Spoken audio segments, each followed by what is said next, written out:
diplomado en Trata, Narcotráfico y Procuración de Justicia de la Universidad Nacional de Villa María, doctorado de Estudios Sociales en América Latina, mención Sociología de la Universidad Nacional de Córdoba, tesis en curso.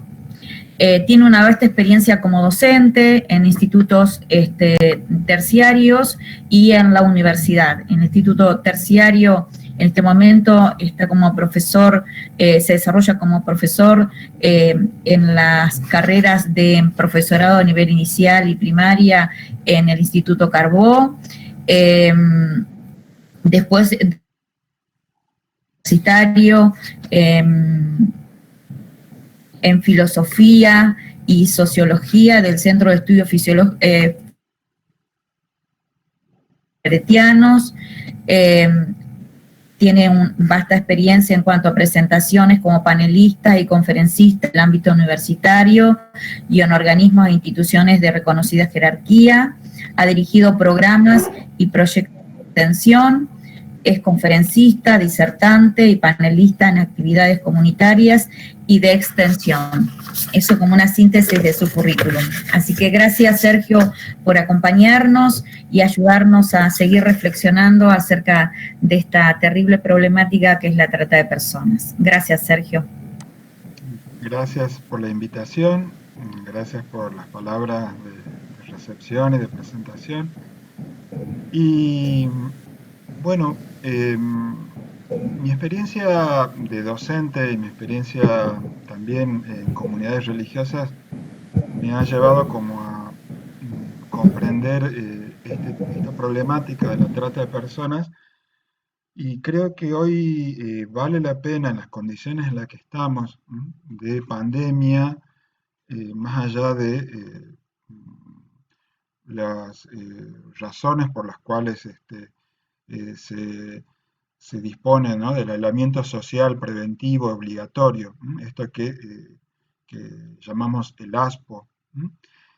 Más allá de que estemos con razones a favor o razones en contra sobre este tema, lo importante es descubrir que está generando también transformaciones en cómo comprendemos las migraciones y cómo comprendernos a nosotros como posibles agentes educativos y pastorales, ¿sí?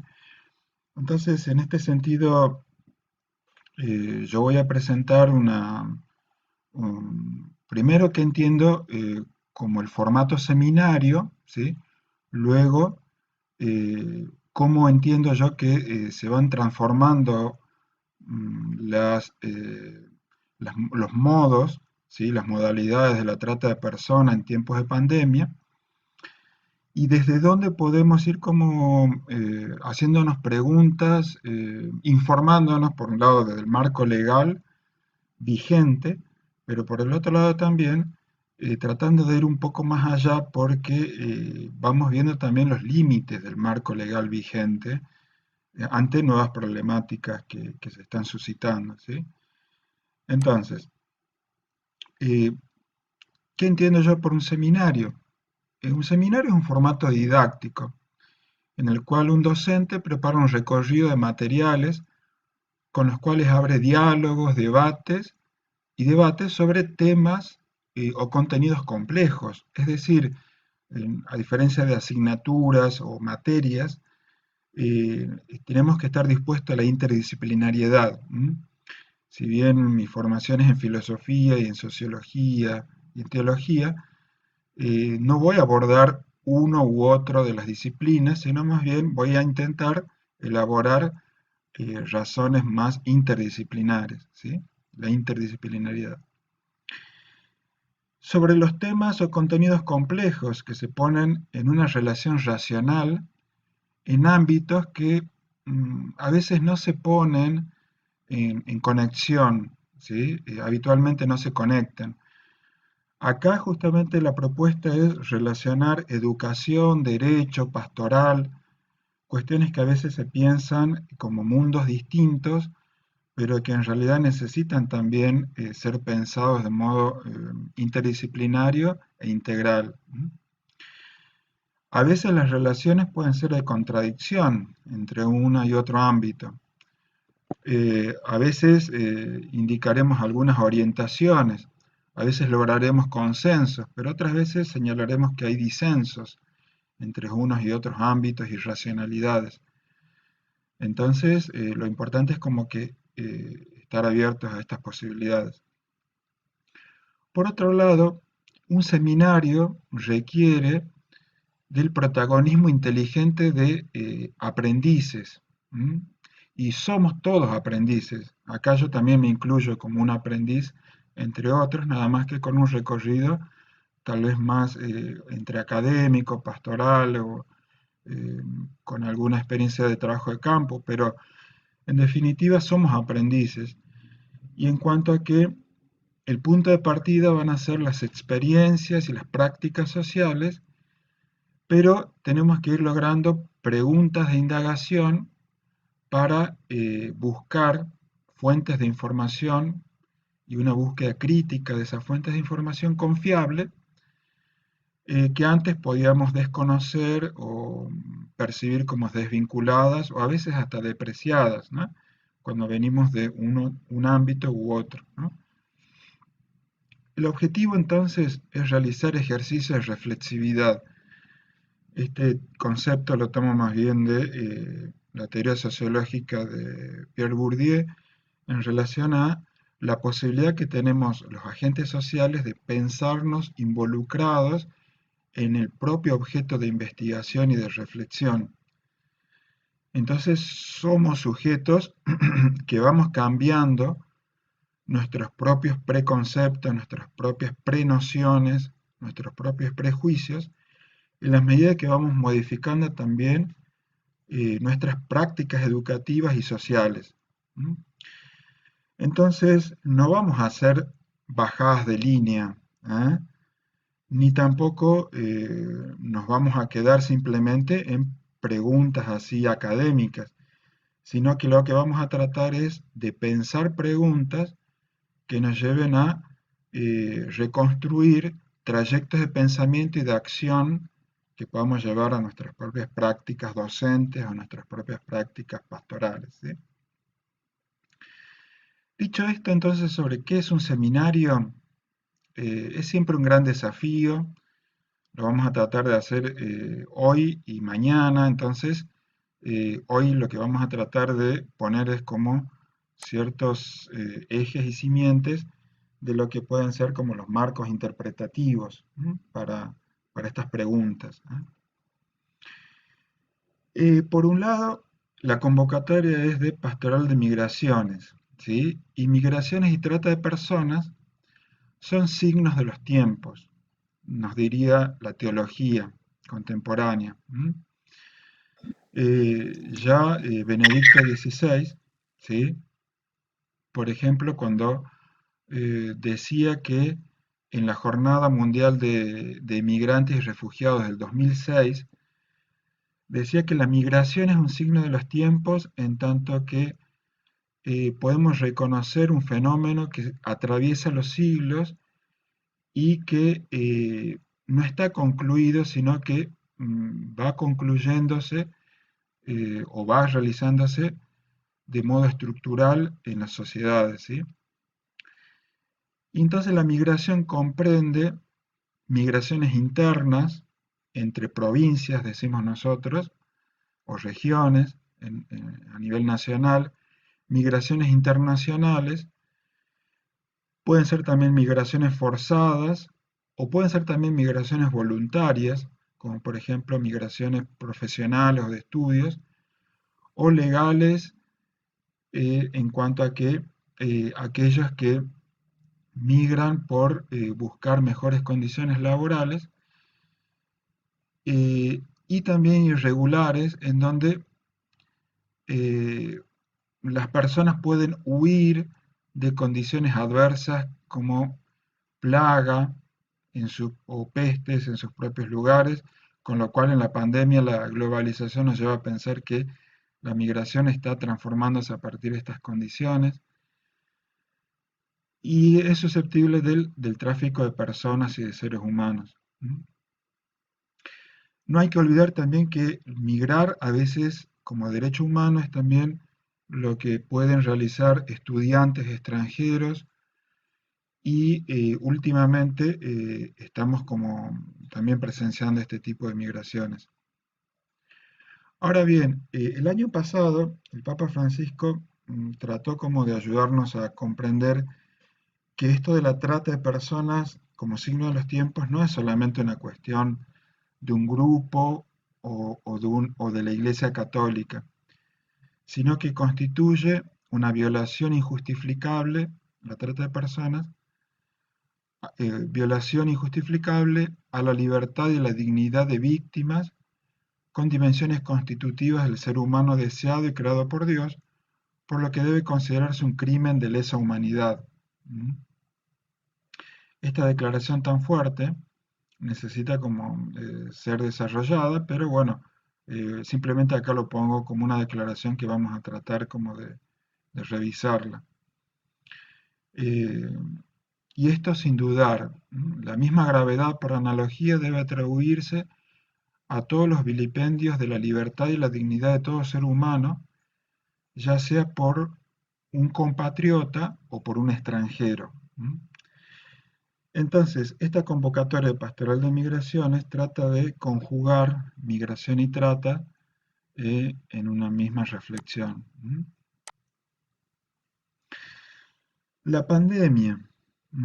La pandemia es lo que estamos efectivamente sufriendo todos y los datos día a día van transformándose. Estos son datos de hoy, pero no es más que un impacto de pantalla de los datos que van transformándose y al mismo tiempo que se van eh, mm, por momentos cuestionando. Es decir, eh, la Universidad de Oxford, por ejemplo, excluyó a Argentina como en su capacidad de lograr datos confiables, lo cual pone en entredicho algunos supuestos, algunos modos en los cuales se viene trabajando en esta cuestión de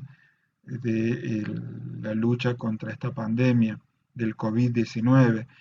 No vamos a tratar este tema así con la necesidad que requiere, porque no es el tema fundamental, pero sí nos tenemos que dar cuenta que son importantes las cuantificaciones y los métodos con los cuales se construyen los datos que después se publican. Y tan importante como la pandemia viene siendo entonces la denominada infodemia, ¿no? La saturación de información y de fake news en torno a la misma problemática. Argentina viene siendo considerado el quinto país en el mundo en datos de contagios y está teniendo graves problemas con el tema de la tasa de mortalidad, de muertos por millón, digamos. Esto pone en crisis algunos preconceptos acerca de cómo se viene trabajando en este tema de salud, pero lo importante es ver que acá para nosotros es que está transformando, entre otras cosas, entre otras muchas cosas, así como está transformando la educación, como está transformando nuestros procesos de socialización y nuestras rutinas diarias, también está transformando las estrategias de trata de personas en lo práctico. ¿Sí? Y aquí es donde yo quería hacer como detenerme un poco en mis observaciones personales sobre este tema, ¿sí? Como docente, como educador, la educación en tiempos de aislamiento social preventivo obligatorio ha dejado en evidencia la gran brecha digital en Argentina. La conectividad es motivo de desigualdad social y educativa entre los conectados, los desconectados, los intermitentes, las infancias subrealizadas, las infancias también hiperrealizadas porque tienen conectividad a full. Entonces la desigualdad está siendo un motivo que nos tiene que cuestionar hoy. Y entonces, por otro lado, las prácticas de la trata de personas se están también modificando profundamente. ¿Mm? Y quiero simplemente señalar algunos puntos observables que después podemos seguir ampliando en el desarrollo y nuestra puesta en común, ¿sí? Y ya no hay necesariamente, por ejemplo, traslado de víctimas entre regiones o países. A veces la trata de personas y la violencia de género alcanza con que exista conectividad y una persona, un niño, un adolescente, un adulto, una mujer, una persona trans, puede ser víctima o puede ser victimario de trata de personas, puede ejercer prostitución o puede también ser consumidor de prostitución ajena y en ese sentido se va extendiendo lo que entendemos por sexo por dinero por medios digitales, con lo cual está transformando mucho de los supuestos sobre la trata de que teníamos un secuestro, teníamos un traslado, teníamos toda una red montada. Ahora a veces nos encontramos con otras modalidades que nos cuestionan mucho, porque ya no son ni siquiera necesarias tanta infraestructura. El segundo punto es que la trata nunca fue solo un problema de migrantes, ¿sí? Los migrantes son más vulnerables, es cierto, pero ahora eh, como se hace más patente la desigualdad social, hay otros modos de dar cuenta de esta pobreza y las formas de discriminación o exclusión que hacen más patente la desigualdad, ¿sí? Entonces, hay claves con las cuales tenemos que volver a repensar la cuestión de la trata en tiempos de pandemia. Cuestiones de clase social, de géneros, las diferencias generacionales entre niños, adolescentes y adultos, ¿sí? Nos llevan a pensar que aún la categoría de menores de edad, que es una categoría legal, requiere ser como revisado y replanteado en términos sociales y culturales por el acceso a las tecnologías que tienen los menores de edad, el acceso a las redes sociales y aún su mayor comprensión de ser sujetos de derecho. Con lo cual, entonces, ya no hablamos simplemente de menores como si fueran a quienes hay que tutelar, sino menores a quienes hay que acompañar y cuidar en ese ejercicio de derechos y de autonomía, ¿no? Por otro lado, un tercer punto es que los delitos de pedofilia, pornografía infantil se han incrementado con lo que venía diciendo acerca de la facilidad de acceso a las redes sociales. Y ya no es una cuestión solamente vinculada a la deep web, es decir, la Internet profunda, clandestina, sino que ahora está cada vez más abierta, cada vez más accesible a distintas personas y agentes sociales, y que culturalmente uno va observando que existe una temprana hipersexualización de niñas, niños y adolescentes que uno observa, por ejemplo, en películas que antes podrían haber sido catalogadas como de pornografía infantil, ¿no? Como la película Guapis de Netflix, el sexting por medio de redes sociales, como TikTok, Facebook, ¿sí? Y el acceso a materiales que muchas veces los mismos agentes van comercializando por medios totalmente legales y sin ningún control hasta ahora, ¿no? Como por ejemplo OnlyFans, ¿sí? De tal modo que eh, se van complicando los límites entre el derecho humano al ejercicio de la propia sexualidad ¿sí? Y de la conexión con otras personas, con lo que son los delitos de grooming, de pedofilia y de pornografía infantil. Entonces, bueno, todo esto es una cuestión a atender, ¿sí? Y un quinto punto que me parece importante resaltar es que las víctimas de trata, que pueden ser menores y adultos, no siempre se quieren reconocer como exentos de libertad, sino que a veces se convence de sentirse autónomos, empoderados o sujetos de derechos.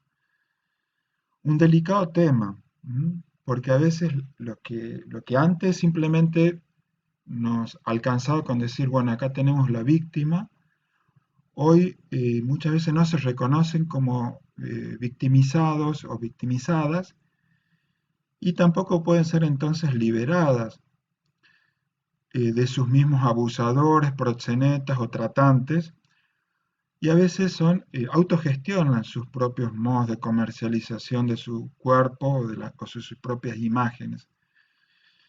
Entonces hace falta un acompañamiento cada vez más atento a las víctimas, que desnaturalice los engaños sociales, las mentiras sociales y la naturalización que los medios y la cultura hace de esta hipersexualización de los menores, o de las mujeres en términos más bien como violencia de género. El desafío cultural entonces del abolicionismo, que es el que propone, por ejemplo, la pastoral de migraciones, ¿sí? Tiene que ser pensado ahora no solamente en una cuestión o una práctica legal nada más, sino también educativa y cultural, ¿sí? En términos humanistas, en términos feministas, en términos en los cuales las personas redescubran su propia dignidad. Bien, hasta acá hago más bien como unas observaciones de realidad. Sobre esto podemos abundar mucho más, ustedes podrían encontrar ejemplos, si quieren en el chat, ustedes también pueden abundar en ejemplos de las cuestiones que vengo diciendo. Me imagino que no les deben ser para nada ajenas ni desconocidas, eh, pero lo que voy a tratar más bien es de exponer, dado los límites de tiempo, un desarrollo posible, entre otros posibles desarrollos, ¿sí? En los cuales trate como eh, digamos así, de pensar desde puntos de vista diferentes, como les decía al principio, ¿sí? Primero, un enfoque sociocultural del problema, que cuando hablamos de trata de migraciones y trata de personas, tenemos que darnos cuenta que tenemos que hablar de violencias de género en tiempos de globalización y que, por el otro lado, no podemos no hacerlo desde un enfoque legal, es decir, desde lo que ya está definido, de lo que ya está instituido, como las herramientas legales de las cuales enunciamos donde hay atentado a derechos humanos, donde hay delito, donde hay motivo para perseguir eh, y el Estado tiene que perseguir el delito, y las escuelas, el sistema educativo tiene que incorporarlo como contenidos a desarrollar y reflexionar en sus propios diseños curriculares, el enfoque legal, y que esto, bueno, tiene su historia, pero también tiene sus debates actuales. Ya después me voy a detener un poco sobre estos debates actuales, pero el aporte desde Pastoral de Migraciones es un aporte desde la teología y del aporte de la doctrina o el pensamiento social de la Iglesia, la doctrina social de la Iglesia, en tanto y en cuanto no lo hacemos desde cualquier lugar, sino desde un espacio que es eclesial, que intenta mirar el mundo desde la fe. Entonces, esta va a ser como los distintos puntos de vista que voy a intentar proponer como recorrido y argumentación, ¿sí? Una primera observación desde un enfoque más bien sociocultural histórico. La trata de personas tiene su propia historia, ¿ah? Porque es la historia de la esclavitud, es la historia que distintos imperios han realizado en el mundo, en otras formas de globalización de poderes, pero que la esclavitud, particularmente en América, tiene su propia historia en la colonización y la evangelización, en aquello que nosotros en la escuela hemos aprendido y seguimos enseñando y seguimos reflexionando, como esa compleja construcción histórica de colonización y evangelización, ambivalente, ambigua, por momentos contradictoria, en donde se mercantilizaban seres humanos, ¿sí? En este proceso triangular. Europa como portadora o detentadora del orden mundial desde el siglo XVI hasta el siglo XVIII, simplificando mucho, genera una economía triangular que pone en conexión a los pueblos y a las personas de África que son forzadas a migrar y son esclavizadas para la explotación de los recursos naturales de América, siendo el gran debate este que planteó Bartolomé de las Casas ya en el comienzo de la evangelización y de la colonización, si era legítimo por parte de España, por ejemplo, eh, esclavizar a los indígenas. Eh, Básicamente hay muchas distinciones posibles que no me voy a detener acá ahora. Hay mucho escrito sobre este tema, los que son profesores de historia, de ciencias sociales, se darán cuenta que estoy como esquematizando cuestiones que hay que distinguir entre, por ejemplo, la colonización anglosajona y la colonización en América Latina.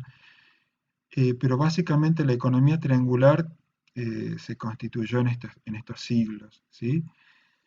Y esto es lo que nos ayuda a comprender lo que Bourdieu denomina como la génesis histórica de estructuras que naturalizan, ¿sí?, preconceptos, prenociones, prejuicios sobre la posibilidad de, de que unos seres humanos sean utilizados como objeto y mercancía de otros seres humanos, ¿sí? Esto a mí lo que me importa recuperar de esta compleja historia de evangelización y colonización. Y es que muchas veces mujeres, migrantes forzados, africanos y también indígenas locales han sido esclavizados bajo el argumento de producción económica y bajo el argumento de no ser tan iguales a nosotros, los así los que eran en su momento el centro del poder hegemónico, del poder mundial, como era Europa, ¿sí? Yendo muy rápidamente por los siglos, uno puede darse cuenta que recién entrado el siglo XX, y acá vamos a hablar siglo XX, siglo XXI, con la Declaración de los Derechos Humanos, y solamente me voy a detener en el protocolo de Palermo, ¿sí?, es que las víctimas de trata pueden ser enunciadas como víctimas a quienes se puede definir como objetos que han sido mercantilizados y no como sujetos de derecho.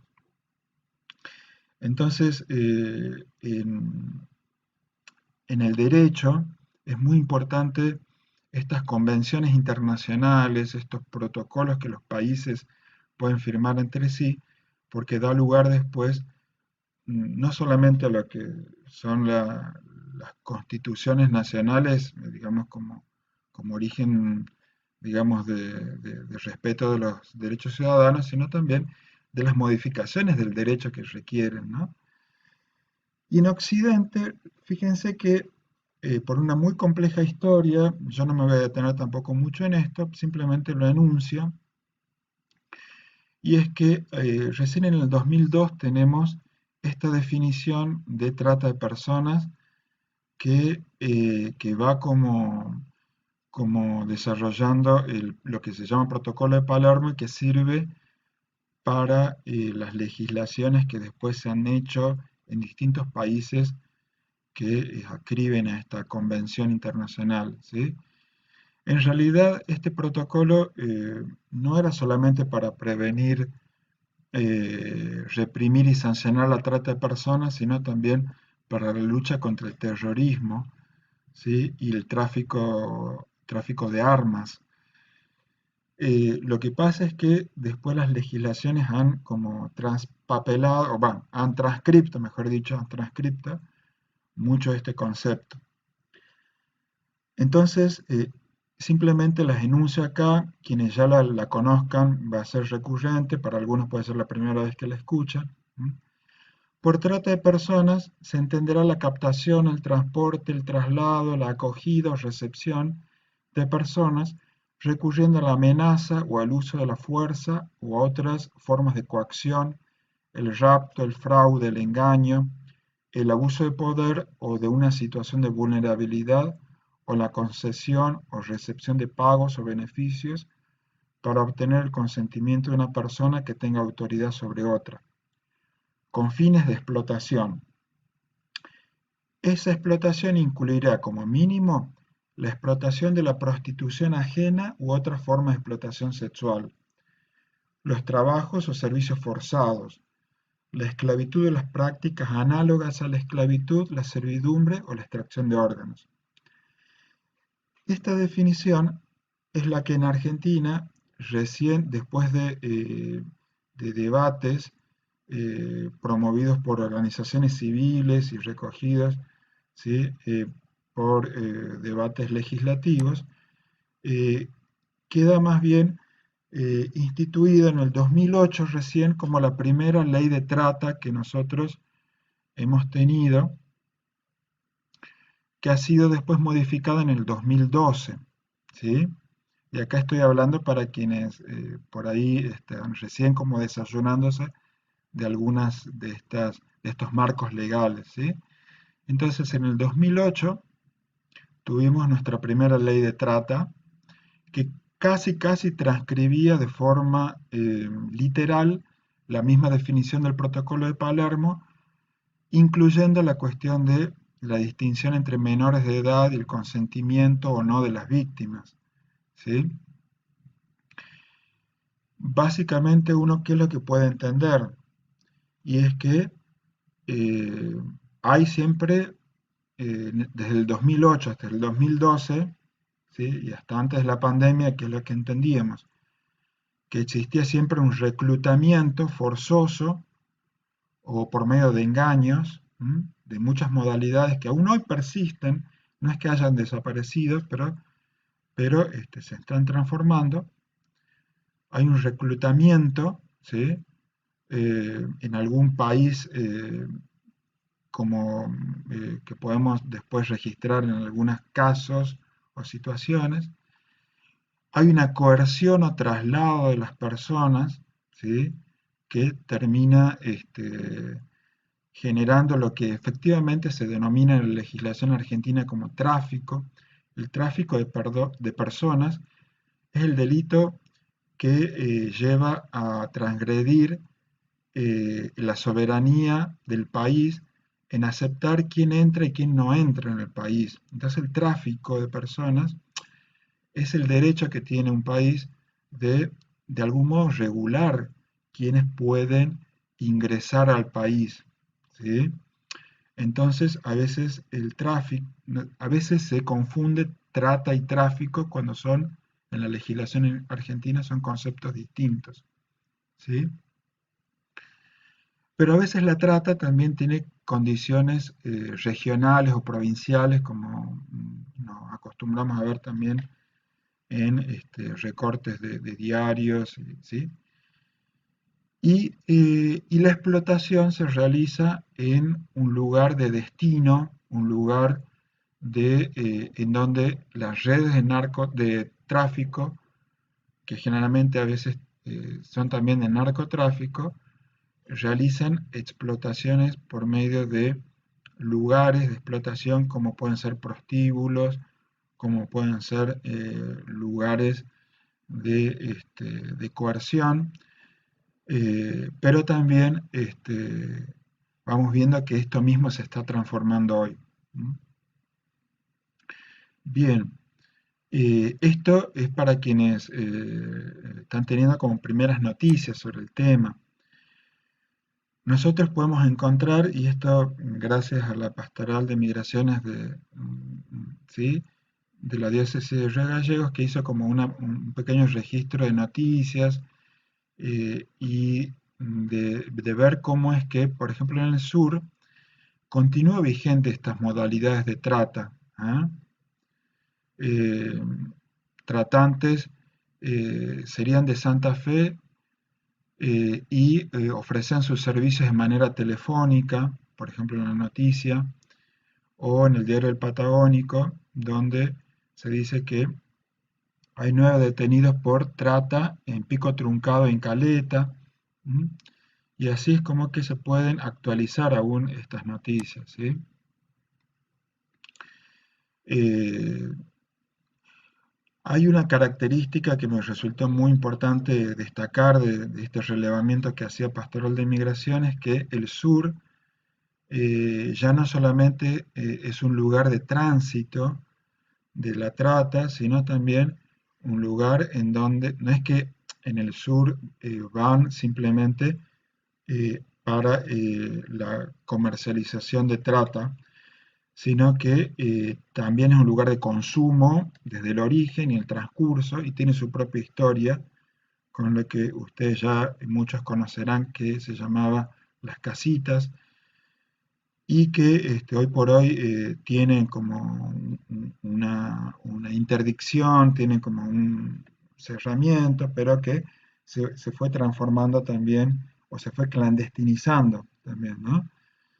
Al menos en Córdoba, la clandestinización se fue logrando de qué manera y que a veces las redes de prostitución alquilan departamentos y se genera el proxenetismo en departamentos alquilados. Ya no hay whiskerías, ya no, posiblemente no hay evidentemente esas casas que estaban tan en público conocimiento, pero sí existen todavía lugares en donde esto se viene dando.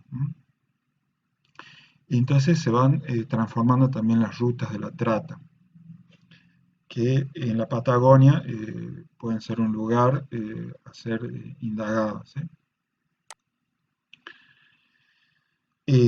Acá me pareció interesante lo que también la Pastoral Migraciones señalaba, ¿no? Por ejemplo, sobre esta noticia, sobre un fallo histórico, en el que condenaron a una mujer por trasladar a 5 paraguayas a Chile, es decir, ya no solamente un lugar de tránsito, que sería básicamente eso, un lugar que va a otro lugar, que puede ser país limítrofe, pero también puede ser de lo que, por ejemplo, Sonia Sánchez denomina lugares de ablande, así con toda esa jerga prostituyente, ¿no?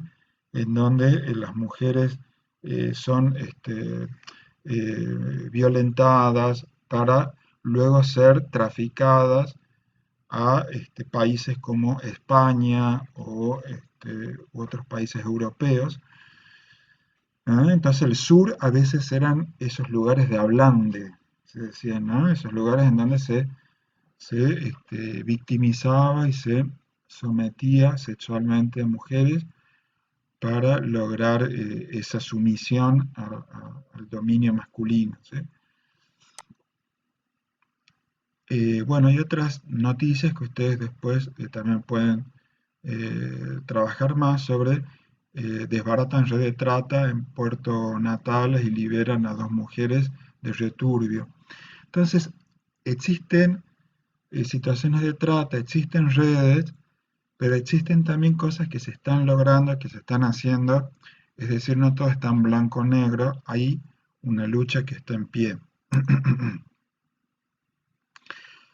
¿Cuál es el marco legal actual desde el cual uno tiene hoy por hoy que decir, bueno, cuál es el marco legal desde el cual educar, desde el cual denunciar, desde el cual tenemos que entonces también reflexionar y actuar como agentes pastorales, ¿sí? Como agentes eclesiales? Y la ley 26.842 es desde 2012 y tuvo la ventaja que fue lograda a partir de movilizaciones sociales o, digamos así, de logros sociales en el 2012 que cuestionaban lo que en el 2008 había estado incorporado, como yo les había dicho, que era la consideración del consentimiento. ¿Bajo qué argumento? El argumento de que ninguna víctima de trata puede consentir en su propia esclavitud. Nadie puede argumentar que uno consiente en su propia esclavitud. Y este es uno de los argumentos más fuertes del pensamiento abolicionista. Nadie puede consentir en su propia esclavitud. ¿Mm? Entonces, ¿cuál es la definición que hace la ley? Y que es una definición descriptiva, si uno se pone a ver. Fíjense que en el artículo 2, ustedes después lo pueden googlear también, dice, se entiende por trata de personas y hace como una recuperación que ya sabemos, ofrecimiento, captación, traslado, recepción, y amplía acá la cuestión de acogida. Se persigue también, porque estaba ambiguo en el 2008 esto de la acogida. ¿Mm? Entonces puede ser denunciado aún aquel que alquila un departamento para fines de explotación sexual. Con fines de explotación, ya sea dentro del territorio nacional, ¿sí? Y dentro del territorio nacional y hacia otros países. También amplía, como señalaba en el chat, amplía la cuestión del ofrecimiento. Es decir, el ofrecimiento ya no es solamente una cuestión que está librado, por decir así, a la iniciativa ni personal, ni algo que te puede dejar impune.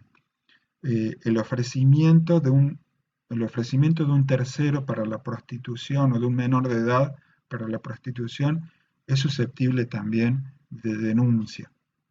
¿Sí?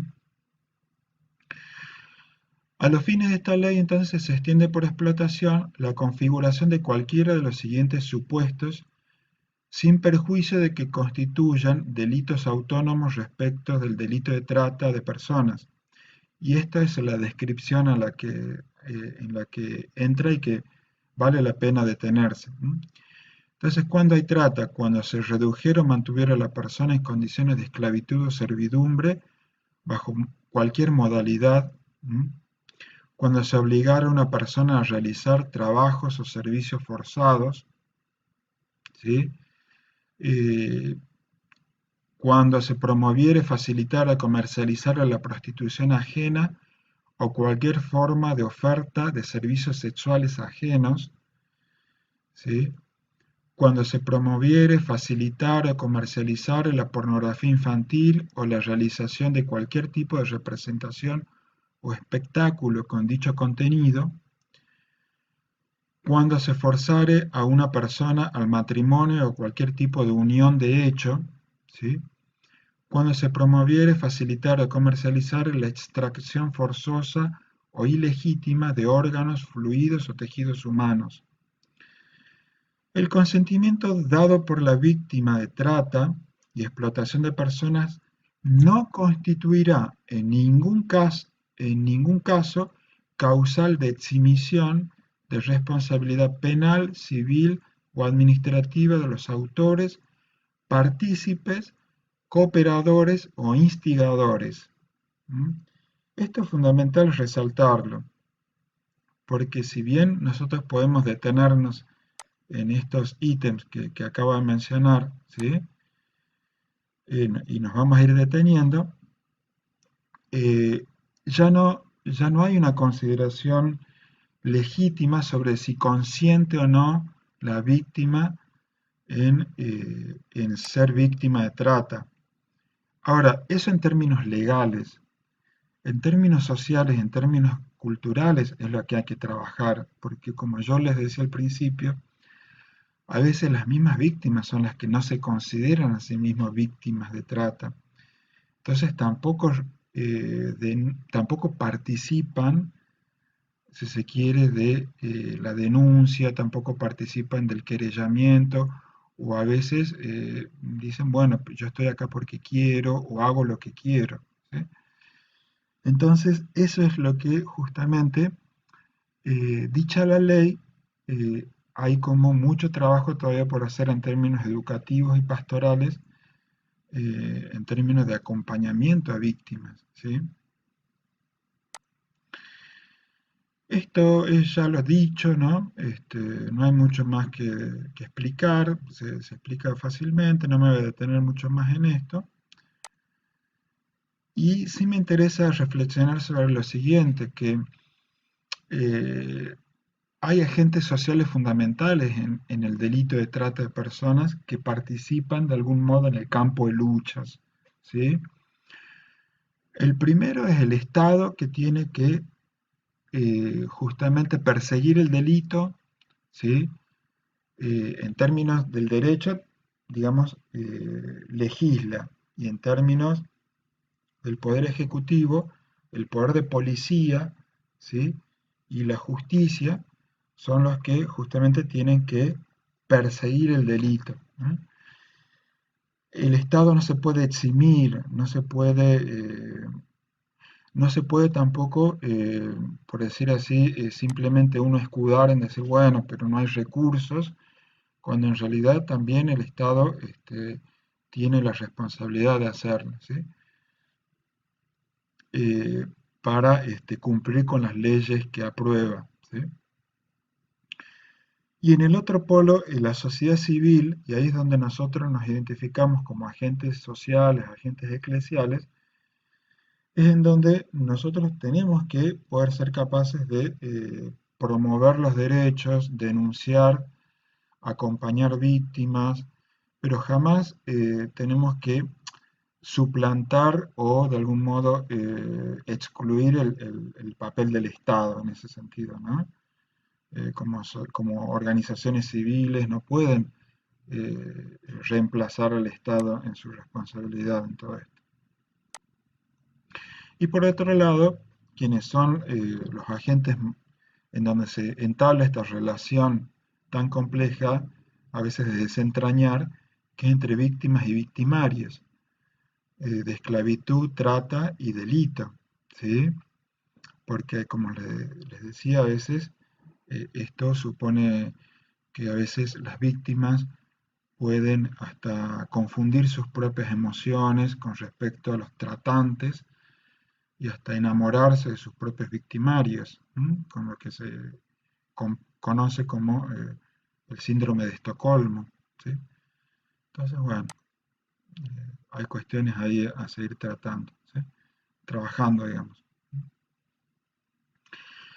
Ahora, la misma ley también define cuáles serían los derechos de las víctimas, ¿sí?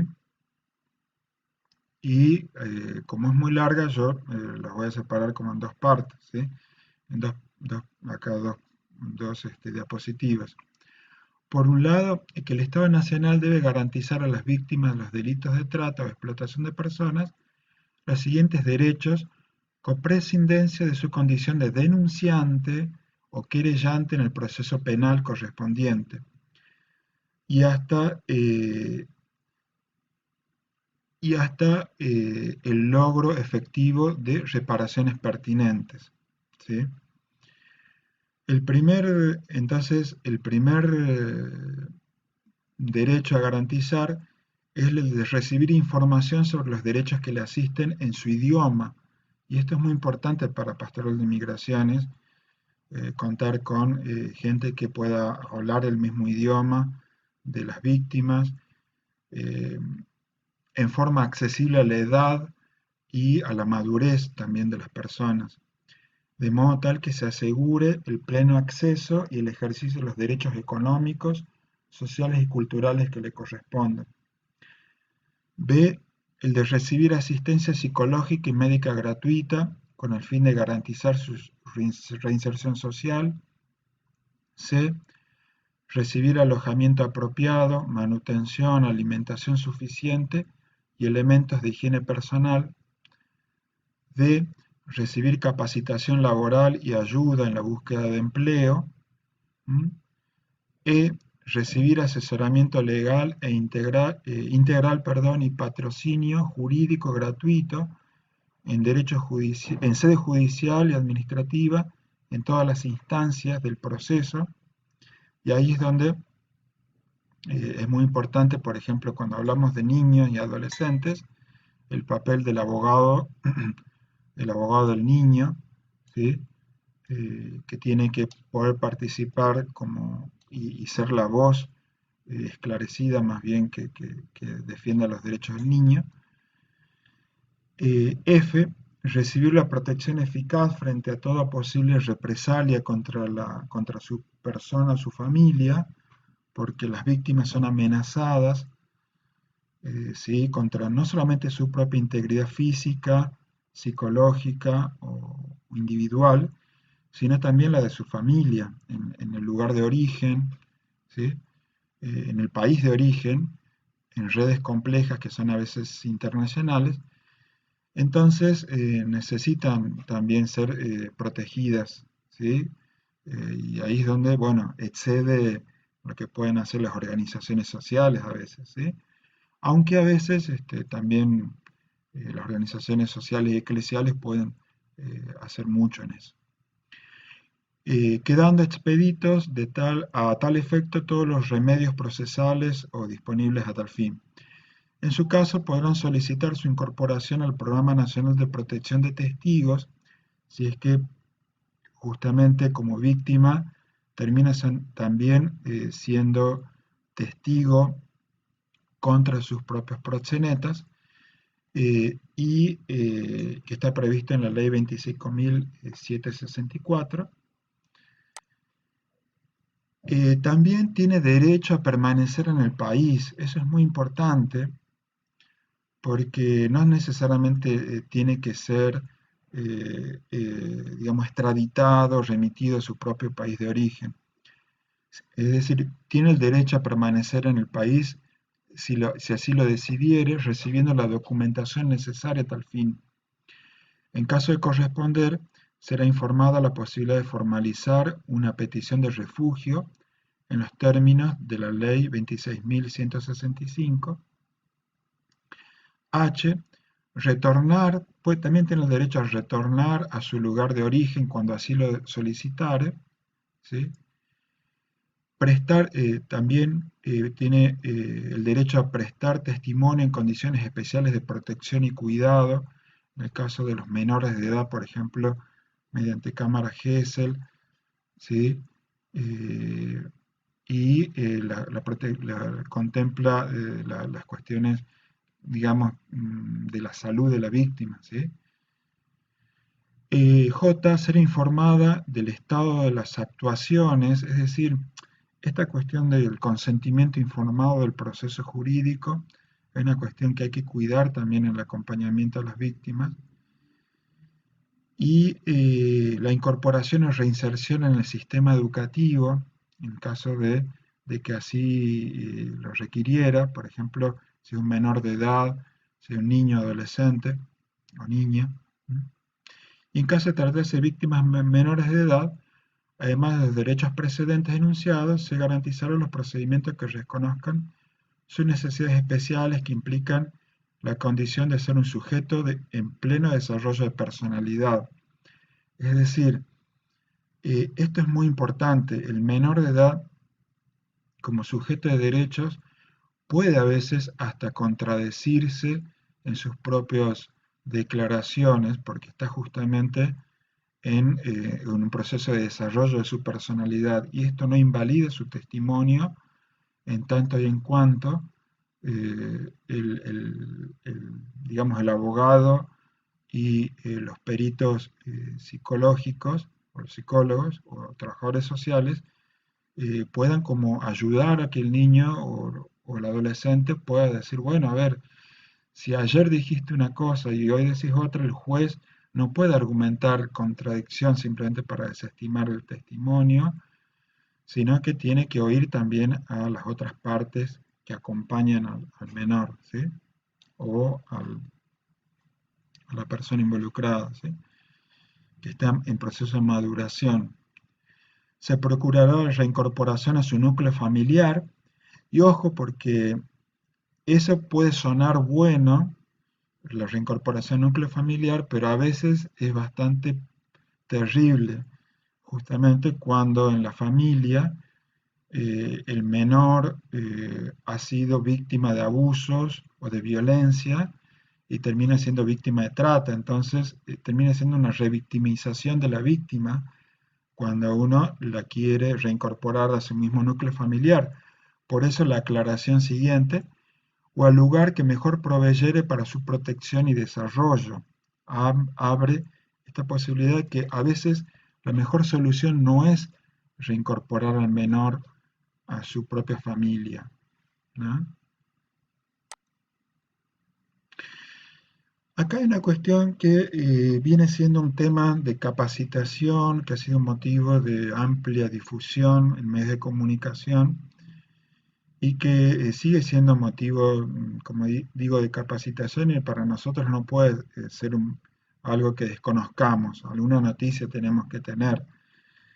Eh, la ley Micaela es la que se logró, ¿sí?, a partir de un caso en el cual Micaela García, ¿sí?, fue víctima de violencia de género, ¿sí?, porque un juez liberó a su exnovio, a quien ella había acusado y que, bueno, había sido encarcelado, y lo liberó, ¿sí? Y terminó siendo este liberado, terminó siendo quien mata a Micaela tiempo después, ¿sí?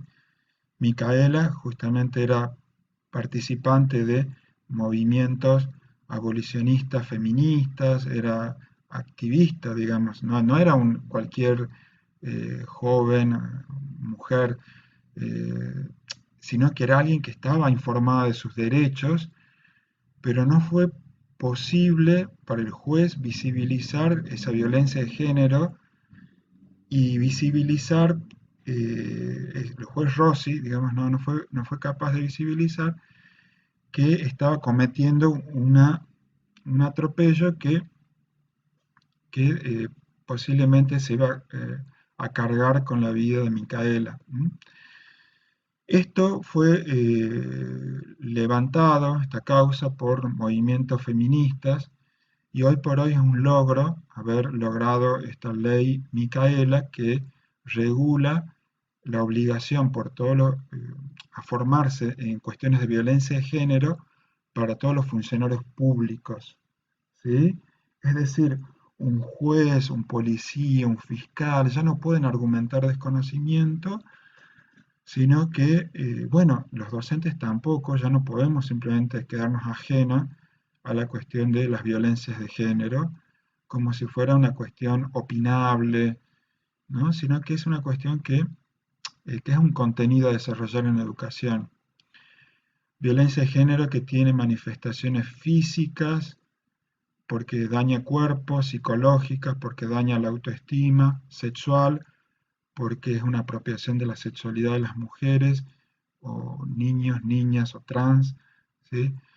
Es biológica también la violencia de género, en tanto eh, se reproducen los estereotipos del patriarcado que dice, bueno, la familia, el padre de familia es dueño de hacer con sus hijos o quienes están en su familia lo que quiera, esa violencia es la que hay que justamente desestructurar, desnaturalizar, y también la violencia patrimonial y económica.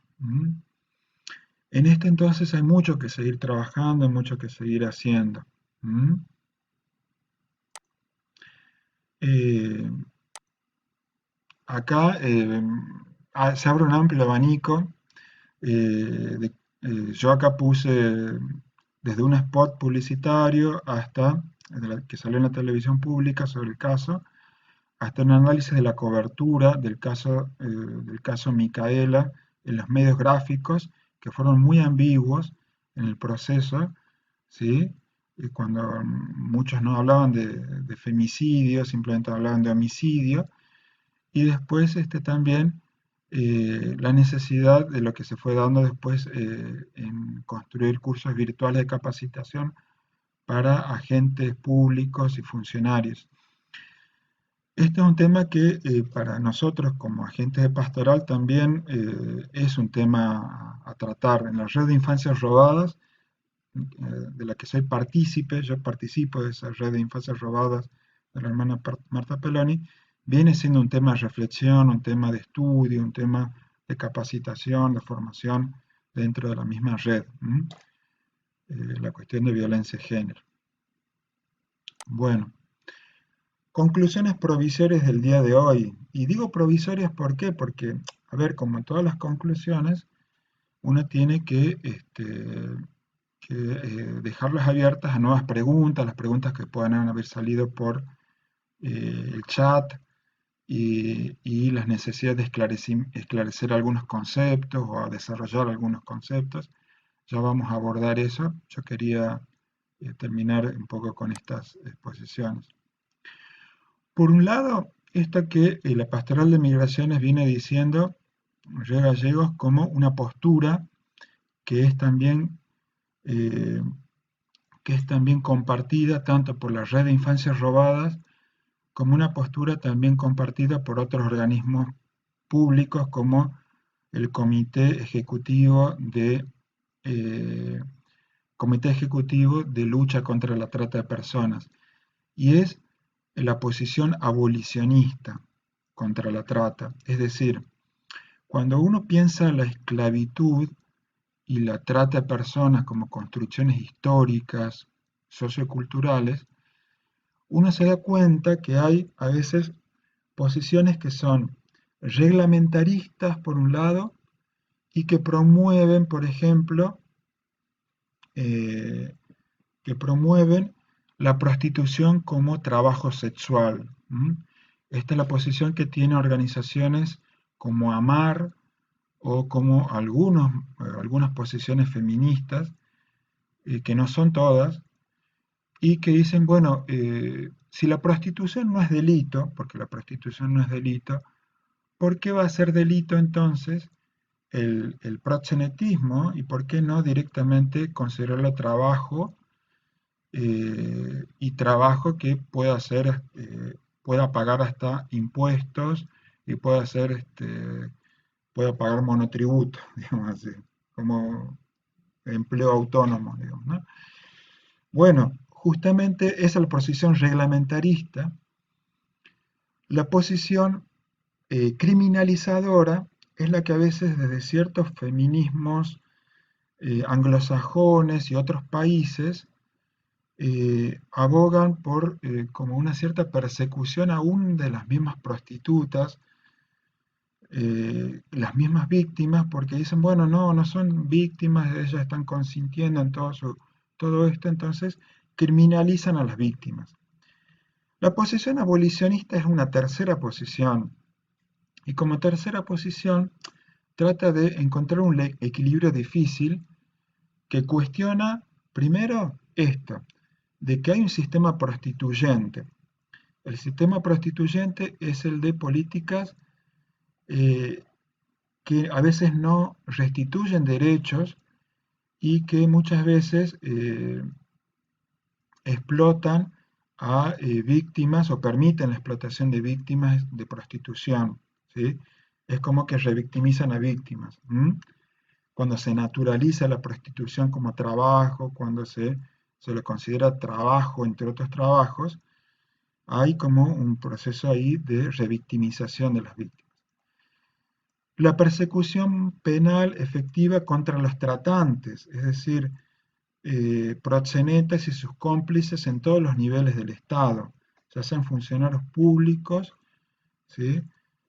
Locales o nacionales, de tal modo que sea motivo de persecución y de denuncia de persecución. El desmantelamiento de las redes de trata y de prostitución en cuanto a el efectivo cumplimiento de las leyes contra la trata de personas a los distintos niveles del Estado y la prohibición de avisos en medios de comunicación que promuevan la prostitución, ¿sí?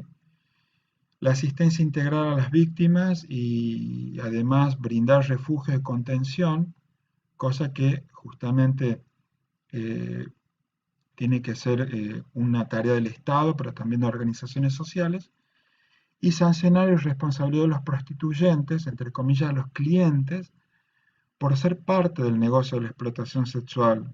Porque, a ver, el cliente de prostitución, el cliente de pornografía infantil, el cliente de pornografía contra las mujeres, está también participando del negocio y no es inocente y también está entonces naturalizando el sistema prostituyente. No puede negar su propia responsabilidad en el delito. ¿Mm? Y acá entonces es donde yo personalmente recojo algunos puntos más sobre este tema que ya declaró la Pastoral de Migración en otra oportunidad, en esta capacitación. Y yo digo, bueno, los delitos de trata siguen siendo delitos aún en tiempos de pandemia, por lo que siempre hay que denunciar. ¿M? Y hoy está abierta la línea 145 en todo el territorio argentino, 24 horas, 365 días del año en principio. ¿Sí? Ahora, ¿cómo revisar las acciones preventivas, educativas y pastorales en tiempo de pandemia? Lo que podemos hacer es resignificar y promover diálogos y debates sobre las nuevas formas de educación humana.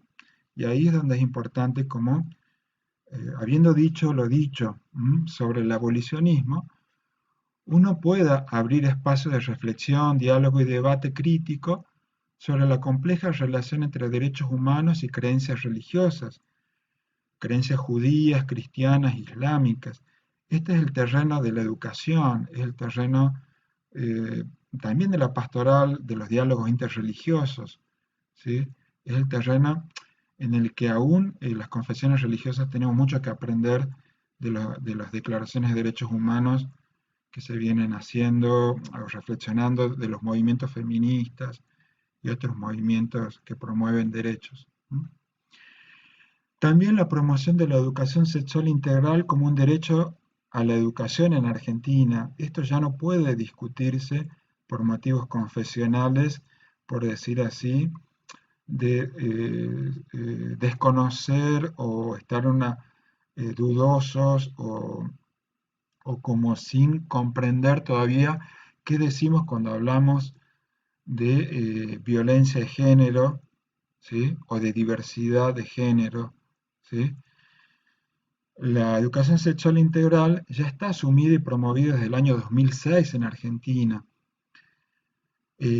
Entonces, lo que hay que lograr es que las mismas instituciones religiosas, en sus colegios católicos, sobre todo muchos posiblemente trabajan en colegios católicos, sean capaces de recoger este desafío de pensar la diversidad cultural, la diversidad de género y la diversidad de generación como enriquecedora para descubrir o redescubrir la condición humana, porque lo que nos une es la condición, una misma condición y dignidad humana.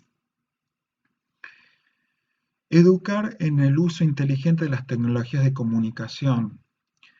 No se trata simplemente de prohibir, no se gana nada con prohibir el acceso a las tecnologías. Desconectar, como vimos desde el principio, significa a veces reproducir la desigualdad y desconectar a veces para las nuevas generaciones significa quedar en términos de exclusión. Entonces se trata más de acompañar a las nuevas generaciones y los más vulnerables, no solamente en destrezas técnicas, ¿sí? Cómo manejarse en las redes sociales, sino también cuidando de su propia dignidad corporal, de su propia identidad, el derecho a la identidad, y la alteridad, es decir, el trato con el otro, la violencia en las redes sociales. Es terrible la violencia en las redes sociales, la violencia de género en las redes sociales, son tremendas. Quien tenga cuenta de, de Instagram o de Twitter se va a dar cuenta de la terrible violencia de género que hay en expresiones machistas, xenófobas, ¿sí? Patriarcales en las redes sociales. Cuarto, educar para la diversidad cultural. Supone entonces no solo ayudar a superar lo que todos desde nuestra niñez y adolescencia vivimos, que es la herida narcisista, de que yo no soy el centro del mundo, ¿sí? Sino también superar el egocentrismo individualista y mercantilista, tal como el Papa muchas veces invita a superar los mercantilismos y el capitalismo contemporáneo, ¿sí? Que reniega del bien común, ¿sí? Y orientar entonces a superar el etnocentrismo cultural, creer que mi cultura nacional, que mi cultura local o mis creencias religiosas son el centro del universo, sino promover la comprensión de la alteridad y reflexionarla como riqueza, y superar así entonces el patriarcalismo eurocéntrico, capitalista y explotador que a veces naturaliza la explotación de migrantes, la explotación de pueblos, la explotación de recursos naturales y la explotación entonces del otro como objeto de mercantilización y de consumo. Porque a la larga el trata de personas es un síntoma social y cultural de esto mismo, ¿sí?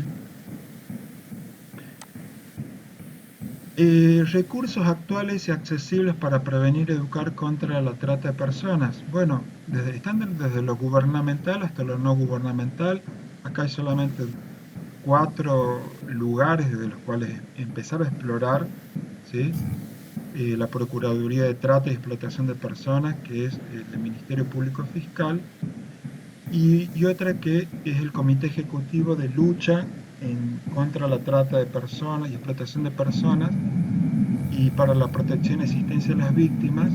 Ahí está radicada la cuestión de la línea de 145, en donde pueden explorar para ver los materiales, los recursos que ahí uno puede encontrar.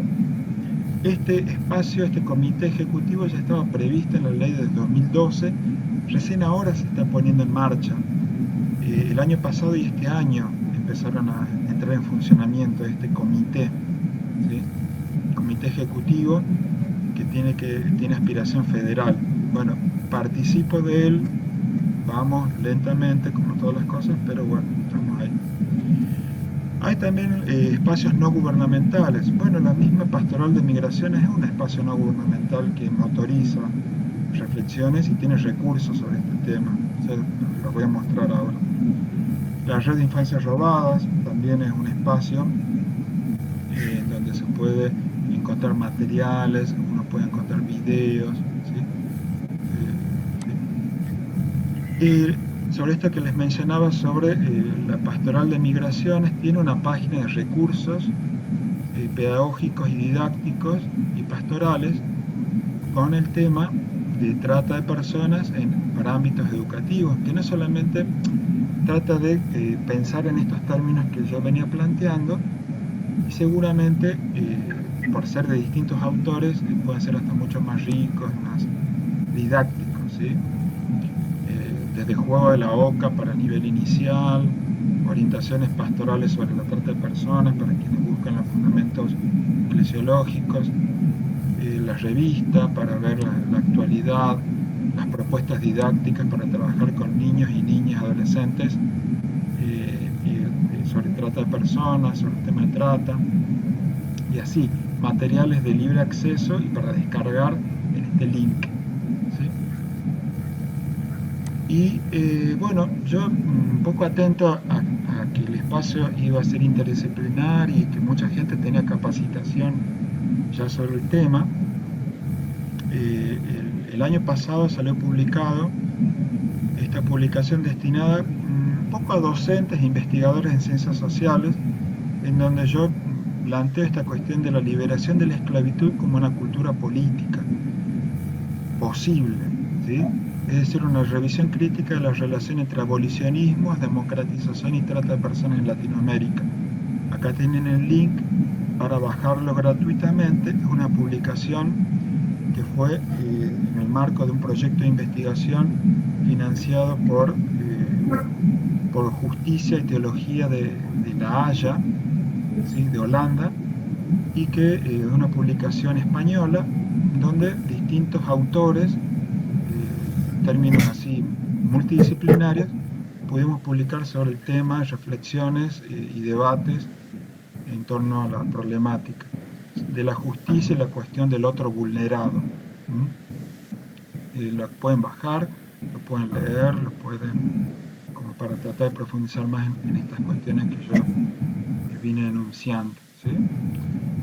Bien, hasta acá lo mío, y hasta acá entonces quería hacer la exposición, y ahora traté de ir viendo el chat, pero en estas cosas a veces no siempre se puede estar. ¿Cuáles podrían ser las preguntas que quedan así como más abiertas y que podamos seguir profundizando también entre hoy y mañana? Aquí hay dos en el chat.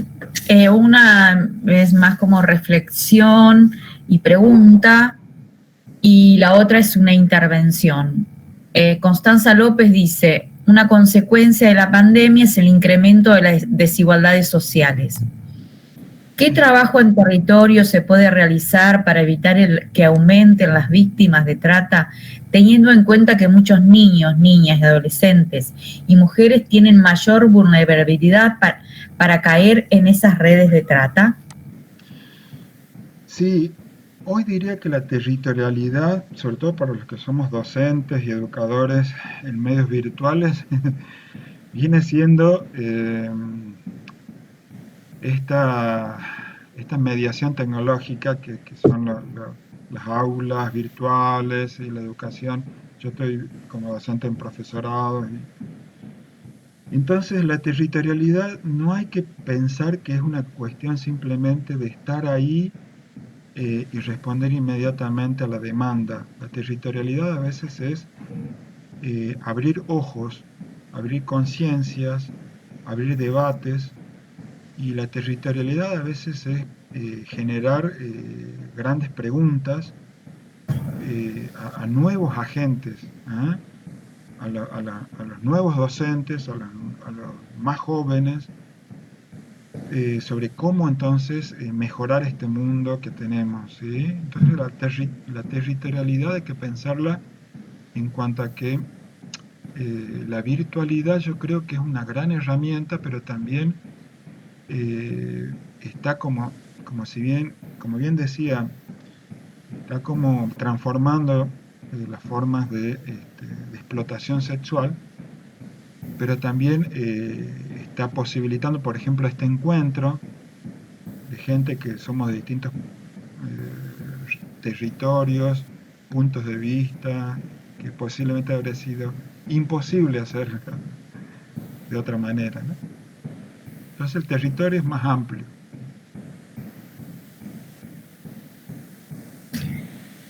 Bien.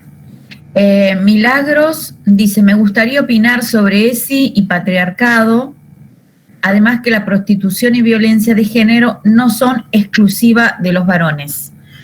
A Milagros que abra el micrófono. Sí, ¿lo tengo abierto? Sí. Bueno, sí, bueno, muchas gracias, Sergio, por todos tus aportes. Bueno, yo creo que en esos planteos de padres y madres, ¿no? Contra Lesi en los colegios de los niños, más que cuestiones de confesiones religiosas, yo observo cuestiones de patriarcado, ¿no? Porque también esos grupos empezaron a difundir el lema "con mis hijos no", ¿no? Entonces, bueno, tenemos que tener en cuenta que cuando yo digo "con mis hijos no", o sea, "con mis hijos no te metas", sería la frase completa, están pensando que sus hijos son propiedad de ellos, ¿no? Y que ellos son los mejor capacitados para formarlos, sin pensar que sus hijos van a tener que crecer en un mundo en el cual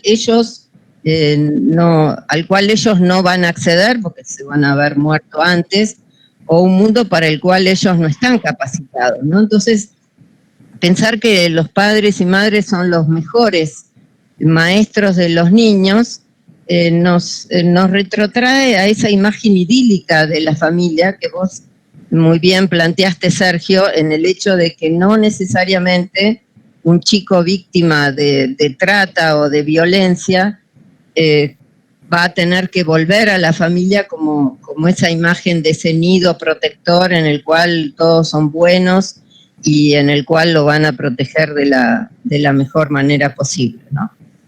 Y también el tema de que no exclusivamente son los varones, los prostituyentes y los proxenetas, y que no exclusivamente los varones son los que ejercen violencia de género hacia las mujeres.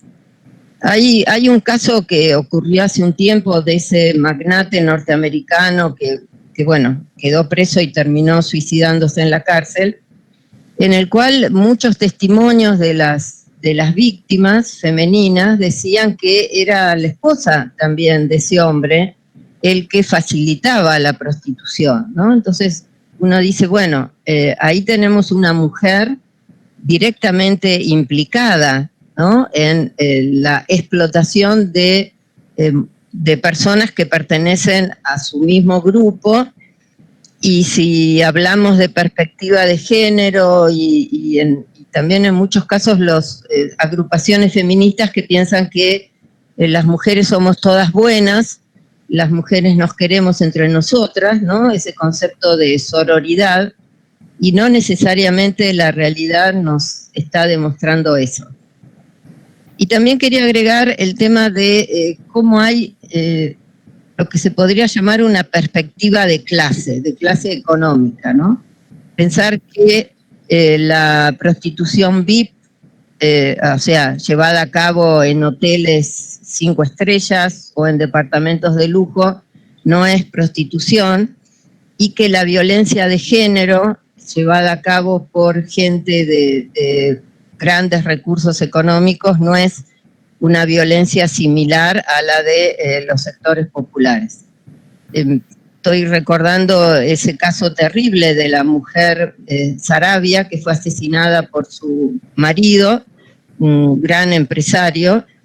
En primer lugar, se disimuló con que era un pacto, ¿no? Y digamos, por la enfermedad grave de uno de sus hijos, un pacto que termina en el suicidio del asesino. Y también terrible el que bueno, como contaban los análisis periodísticos, en las noticias fúnebres, los dos estaban juntos, como si eso hubiera sido, digamos, un matrimonio perfecto hasta el final, y salvo 2 amigas que la despiden a ella nada más, y también el hecho de que son enterrados juntos, ¿no? Entonces, bueno, cómo en determinados sectores económicos se trata de mostrar que la violencia de género es de los pobres, es de los ignorantes, es de las personas que tienen problemas de ocupación laboral, y no queremos ver que la violencia de género atraviesa todas las clases sociales, ¿no? El caso de este último asesinato en ese country para mí fue terrible, como como una muestra de hipocresía, y también fue terrible el tratamiento en los medios de comunicación. Y nada más, y muchas gracias por permitir opinar. Gracias, Milagros. Sí, mira, voy a tratar de ir por partes en las que en lo que has ido planteando, que me parece muy enriquecedor para lo que venía diciendo. Esta cuestión de que las familias se suponen como idílicamente buenas y que tienen todos los derechos sobre sus propios hijos, es una construcción histórica del patriarcado, en tanto no tiene más de 300 años si uno indaga hasta en la historia de las familias. Esto que llamamos familia tradicional, ¿sí? Y lo digo así entre comillas, no es más que una construcción que a veces está en la mente de algunas personas y en realidad hay muchas otras formas de familia en otras culturas, en otros pueblos, en otras regiones, de tal modo que la educación sexual integral hoy, eh, a mí me gustó mucho una reflexión que decía un poco en la misma línea que vos decías, Milagros, la pedagoga Liliana Gómez, acá en Córdoba. Decía, si hay gente que dice con mis hijos no te metas, ella dice, no, yo quiero que se metan con nuestros hijos, que los docentes, que los educadores se metan con nuestros hijos, porque efectivamente es en las familias en donde se dan los abusos sexuales. El 80% de los abusos sexuales son intrafamiliares, entre el 80 y el 90% de los abusos sexuales son intrafamiliares, de padres, tíos, abuelos. Metámonos a desnaturalizar estas, estas situaciones de abuso, estas situaciones de violencia de género, no solamente, como bien decías, contra mujeres, sino también contra niños, varones, y contra aquellos que de algún modo la ESI puede plantear como aquellos que van descubriendo su orientación sexual en otros términos que no son ni definidamente masculinos ni femeninos, ¿sí? Solamente en un ámbito educativo se puede hablar en términos rigurosos, aquilatados, en donde el docente pueda plantear las cosas de un modo razonable y no simplemente de un modo, por decir así, tradicional o costumbrista, ¿no? Eso por un primer punto, Milagros, que me parece muy importante lo que venías diciendo. Otro punto es la cuestión de que la violencia de género no solamente lo sufren las mujeres, sino que también lo sufren los mismos varones y también lo sufren otros géneros, ¿no? Identidades trans, en tanto y en cuanto a veces lo que se persigue o lo que se violenta no es la mujer en términos biológicos, lo que se violenta es el cuerpo o el cuerpo femenino o lo femenino, en términos así, lo feminizado, es decir, se violenta, se violenta entonces al que teniendo otra orientación sexual o siendo trans puede ser víctima de homicidio, ¿sí? Puede ser víctima de violación y a veces en la justicia o en los medios son despreciados, ¿sí? Simplemente porque tienen otras identidades sexuales, ¿sí? Entonces ahí también hay una cuestión de que no solamente es una cuestión de mujeres, la cuestión de la violencia de género, es una cuestión humana, es una cuestión a ser reflexionada en términos de la dignidad humana y los derechos humanos, a reconocer la diversidad de género. Y el tercer punto que me parece muy interesante, Milagros, es, esto yo también me había muy cuestionado sobre el crimen eh, contra este, esta mujer que primero fue titulado Pacto Suicida, ¿no? Sarabia, ¿sí? Esta mujer que invisibilizada porque era de el varón, de Neus, ¿sí? De tal modo que hay una revictimización de la víctima en los medios de comunicación y termina entonces estereotipando cuestiones que no tienen simplemente raíces estrictamente en la desigualdad económica, sino más bien en la reproducción de los estereotipos de clase, es decir, como si la gente de clase alta no sufriera violencia de género, como si la gente de clase alta no sufriera también y no fuera protagonista en las familias de femicidios, ¿sí? Como si fuera una cosa de pobres, ¿sí? Entonces, me parece muy importante esto que venías diciendo porque es en ámbitos como este, en donde, y los medios de comunicación después, en Infobae, estaba leyendo una noticia, por lo menos ayer, hice como una relectura de este caso, de, tratando justamente de dar voz a la víctima muerta, ¿no? De tal modo que, bueno, diciendo, bueno, acá no hubo un pacto suicida, acá hubo un homicidio, un femicidio, que el varón, si quería matarse, se hubiera suicidado simplemente. ¿Qué necesidad tenía de matar a su propia mujer? La mató porque la consideraba su propiedad. La mató porque la consideraba su propiedad. Entonces, por eso tomó posiblemente la decisión, ¿no?, del femicidio. Bueno, gracias Sergio. Y Esther, bueno, dice si podemos poner el link del libro, la publicación esta, Liberación de Esclavitudes. Y después Julián Zuliani, no logro comprender, pero lo voy a leer. A ver, dice, con respecto a los artículos que hemos visto de la ley de trata, ¿cuánto de esto se transmite a la práctica? Es decir, el ejercicio de estas leyes. ¿Cuál es la diferencia entre la persona cliente del narcotráfico contra la ley, contra la de la prostitución?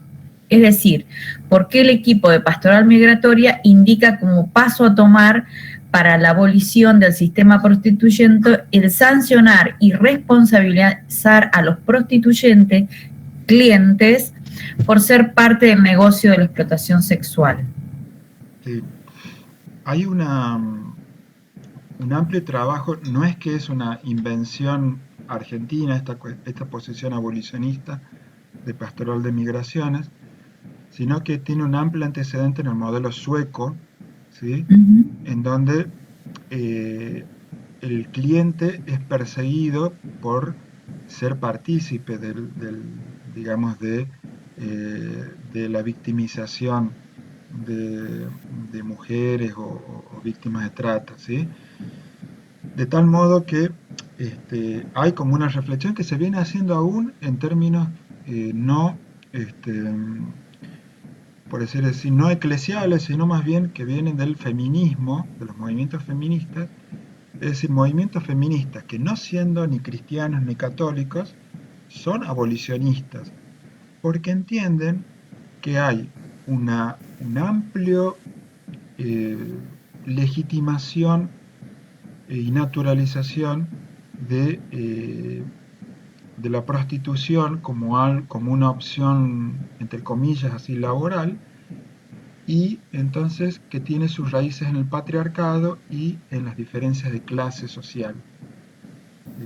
Entonces, en ese sentido es que uno puede como reflexionar junto con otros movimientos sociales y hacer alianzas, diría estratégicas, alianzas fecundas, que por ejemplo en esta red, en esta comisión ejecutiva de asistencia a las víctimas, participan movimientos feministas y bueno, y pueden trabajar con esos sectores que a veces son impermeables, por decir así, de cualquier planteo religioso. Pero nos sentimos aliados en en esta lucha en común contra la violencia de género y la trata de personas. Y lo que planteaba también, me parece, era la necesidad como de decir, bueno, ¿qué está hecho hoy? Y hay mucho pendiente, hay mucho pendiente.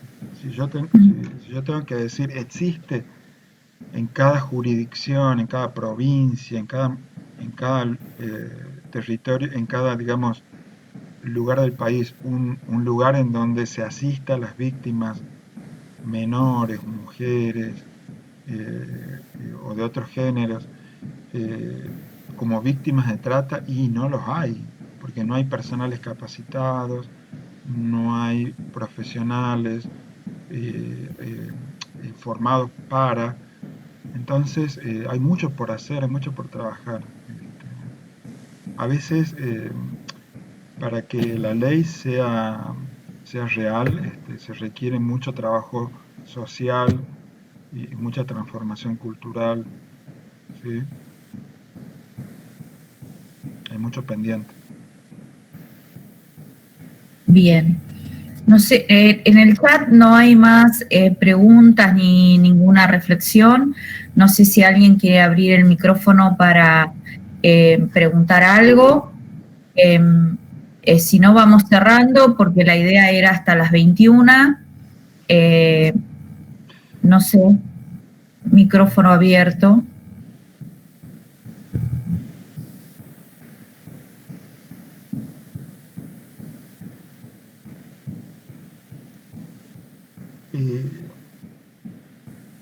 Sí, Sí, ¿puedo pedir algo, Sergio? sí, por favor. Que brevemente plantearas de qué vas a hablar mañana, ¿no? Como una manera de enganche para la Ahí está, etapa. Regio. Yo mañana, en realidad les quería dejar, como hacemos los docentes, tarea para la casa. Entonces, antes de cerrar, más bien les quería dejar como algunas preguntas, ¿sí? Se me pueden habilitar para... sí, está ahí, está presentando. Como algunas preguntas que nos podemos preguntar para mañana y que podemos seguir reflexionándolas en estos términos que las planteo acá, ¿sí? Eh, entonces, además de revisar y responder a las preguntas que se puedan plantear por el chat, que pueden seguir haciéndolas, no hay problema, podemos preguntarnos, ¿de qué me di cuenta sobre mis propios desconocimientos y prejuicios acerca de cuestiones de la diversidad cultural, de violencias de género y abolicionismo de esclavitud, de migrantes, géneros y generaciones? Y me detengo en estas tres categorías al menos. Migrantes, ¿sí? Porque a veces se invisibiliza al extranjero como aquel que trae una diversidad cultural que es rica para los propios locales, digamos. Me acuerdo que allá en el sur es muy fuerte esta cuestión de los nacidos y criados, ¿no? Los NIC, ¿no? Bueno, entonces, en realidad los que no son ni nacidos ni criados en la Patagonia, a ver, ¿cómo pueden participar? ¿Cómo pueden traer su propia riqueza cultural eh, y ser reconocidos en esa riqueza? ¿Sí? Eh, También la cuestión es de género.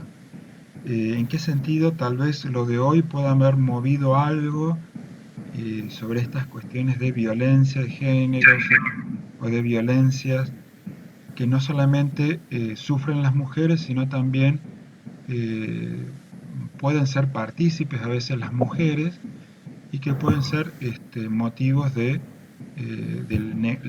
ocultamiento de otras identidades sexuales?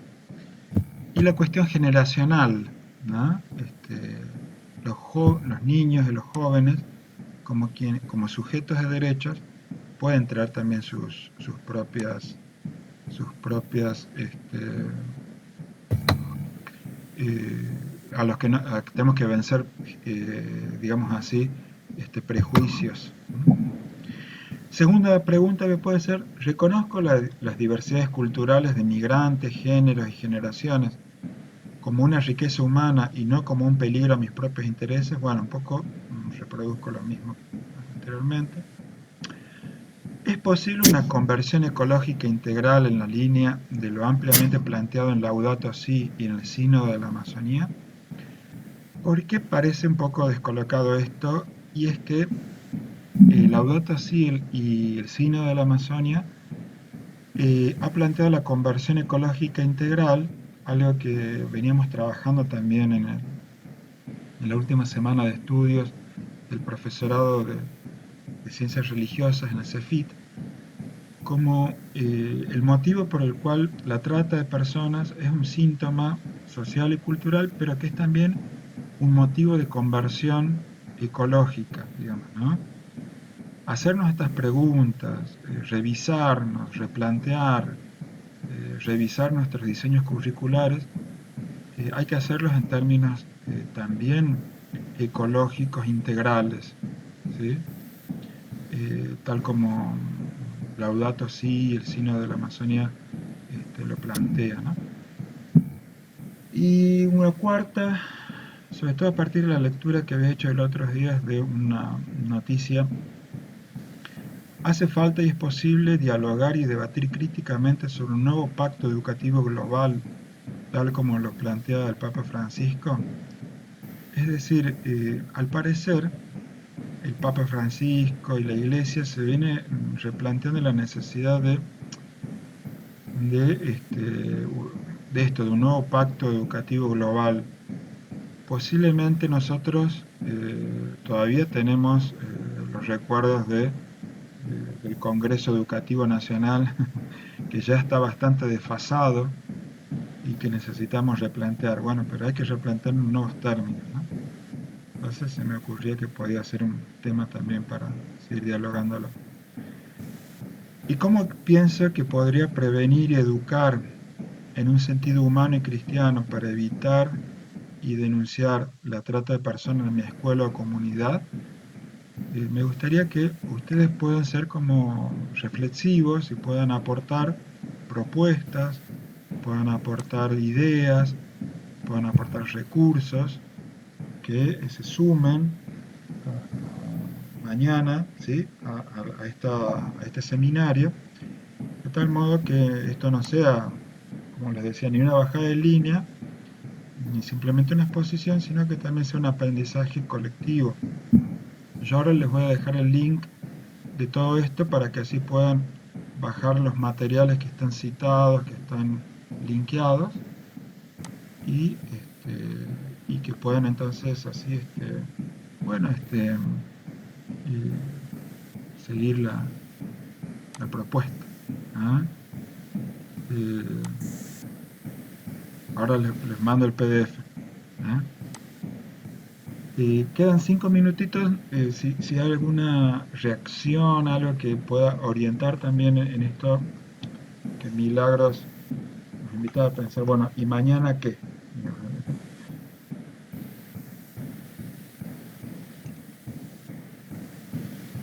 ¿Hace falta explicitar algo, desarrollar algo? Me dejo de presentar lo mío. Si quieren prender sus cámaras y la que quiera tomar la palabra algún micrófono. Sí.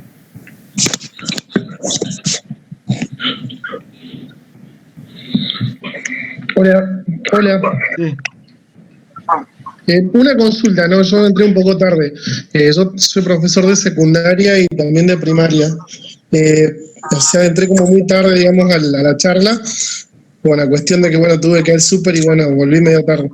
Quería consultarte sobre cómo sacarnos ese prejuicio de ¿viste cuando mayormente nos piden que tratemos sobre educación sexual con los niños de 7º grado, primer año, que tienen entre 12 y 13 años, ¿sí? Y suele suceder que muchas veces por decirte algo, ¿no? Hablamos de promiscuidad. Y cuando hablamos de promiscuidad, muchas veces utilizamos términos que los niños en sus casas suelen contarle a los padres, y por ahí nos pasa de que después viene el padre y nos dice, profe, ¿qué le está hablando a mi hijo de este tipo de cosas? No sé si me explico a la idea de la pregunta, Sí, sí, porque, sí. a ver, todos somos docentes, bueno, de muchos profes, inclusive tengo la mamá de una de mis alumnitas, este, que me digas me muestres un enfoque, digamos, de cómo, eh, porque es muy difícil tratar el tema de educación sexual con los niños de séptimo grado, de inclusive de los años, ¿sí? Entonces, ¿cómo me gustaría que se pueda mostrar un enfoque sobre eso? Más allá de que hoy ya la educación sexual integral ya está, digamos, ya es una ley en la escuela primaria, secundaria, pero sigue teniendo esa cuestión de que por ahí hace que nosotros los profes nos resistamos a la aplicación de eso, ¿sí? Eso nada más era la consulta. Claro. Sí, mira, es una cuestión que a veces hay que trabajar mucho, me parece, en alianza con los mismos papás para ver que exista como un planteo y un discurso coordinado o común entre padres y docentes. Yo creo que a veces la educación sexual integral, sobre todo en la escuela primaria, requiere como espacios de diálogo con padres para que estén primero informados los padres sobre los temas, comprendan en qué términos se va a plantear un tema y puedan entonces mantener un mismo discurso. Porque acá la cuestión de la confusión que se puede generar en los mismos niños y adolescentes es muy fuerte. Y entonces, como vos bien decís, a veces el docente puede plantear una cosa y en la casa pueden decir, bueno, pero ¿qué está planteando, no? Y entonces en esos términos, eh, tratar de lograr a veces, yo creo que mucho de la educación sexual integral hay que hacerla también con los padres y en alianza con los padres y sumar a los padres en todo esto, porque no es sin ellos que uno puede como trabajar ciertos temas. Eh, no es en contra de, sino también con. Y al mismo tiempo, uno ahí, el docente, en alguna reunión de padres, puede darse cuenta por qué las resistencias también a la temática, por qué la oposición a veces a las cuestiones. Bueno, a veces pueden ser por desconocimiento, pero a veces puede ser por desinformación, desconocimiento, por los propios padres. Por más que sean padres, no han tenido educación sexual integral, pero a veces pueden estar generándose algunas situaciones que hay que, bueno, que trabajarlas con la dirección en términos de evidenciar ahí abusos. O sea, es delicado el tema. Yo creo que mucha de la Sí, sí. resistencia es por eso, a veces. Dale, bueno, muchas gracias. Sí, me quería sacar esa duda y quería ver la opinión y bueno, muchas gracias por respondérmelo, ¿sí? ¿Ok? Sergio, enviaríamos el material también por vía correo y pondrías ahora el vínculo igual para que puedan acceder al material.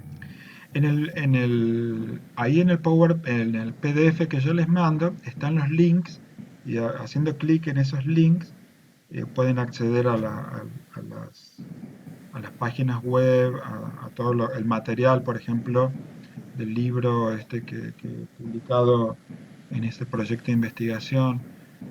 Eh, es decir, ahí tienen todo el material en principio que desarrollé hoy.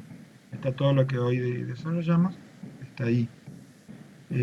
Mañana vamos a entonces a abordar algunas cuestiones que si ustedes me dicen, bueno, quedó pendiente, bueno, voy a tratar como de hacer como una focalización sobre 3 o 4 temas que merecen detenerse un poco más. Ahí lo dialogamos con la misma pastoral de migraciones, con la mesa chica, digamos, y vemos entonces por dónde les parece que podemos focalizar, aclarar.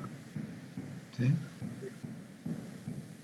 Bueno, entonces estaríamos culminando esta jornada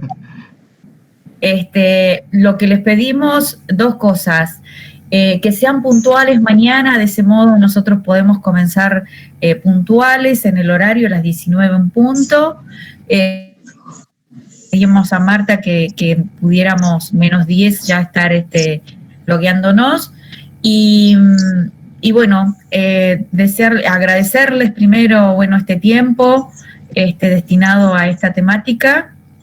Y además que esta temática no solamente la trata, sino que, como se habrán dado cuenta, es una temática muy amplia, que abarca muchas problemáticas sociales, y que esto que requiere espacios de reflexión, espacios de encontrarnos, espacios donde podamos de algún modo comenzar a buscar algunos caminos, ¿no? de caminar juntos hacia.